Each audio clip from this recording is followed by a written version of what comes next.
Squaring. When we double a number by multiplying it with itself, for example, 5 square, when we do 5 times 5, we get 25. Here, this process is called squaring, or we found the square of 5. While if we go the other way around and we need to find what number was it that was doubled to get 25, then we are looking for the root. Now we are looking for the root of the square. Therefore, it is called square root. And mathematically, we represent square root like this. This means that you have to find the number that multiplied by itself to give you this square. We know that 5 times 5 gives us 25. Hence, it was 5 that was squared and we got 25. Keep in mind that this sign is called radical. And the radical has a power of half. So this can be written like this. Now this half power now multiplies with the power of your 5 and gets cancelled out, leaving just 5 behind. This means you've got the root of your square, the number that multiplied by itself to give you 25. Now, if this part confuses you, you can also consider it like this. Remember that 5 square is the number that gave you 25, so come down from here. Now 5 square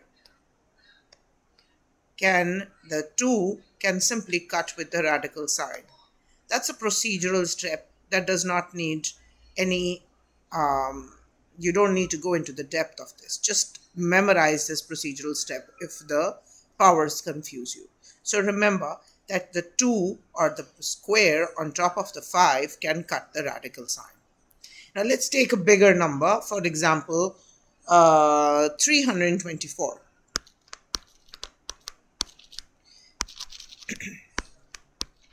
Now 324 is a much bigger number, and we do not know how we got it. What number was it that doubled itself to give us 324? So we are asked to find the square root of 324, and for this purpose, we will have to do some mathematical calculations. We cannot simply do mental math because we do not know what was the original number. So let's come to these calculations. To find the square root of 324, we are going to carry out 2 steps. Step number 1 is prime factorization. Step number 2 is solving the root. So let's start with prime factorization. First, put 324 on the ladder. Start your prime factorization with the smallest prime number. You divide with 2, you'll get 162. Again divisible by 2, you will get 81. No longer divisible by 2, but it is divisible by 3, so you're going to get 27. Still divisible by 3, you get 9. Again divisible by 3, you get 3 and 1. You have gotten all of these factors, which now you are going to group into pairs of 2's.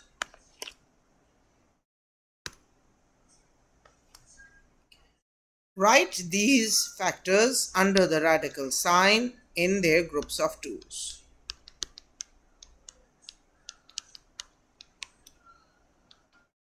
This is basically writing the same number in its factor form, nothing else. We have not changed anything. So if I multiply them back and get the answer, I will still get 324.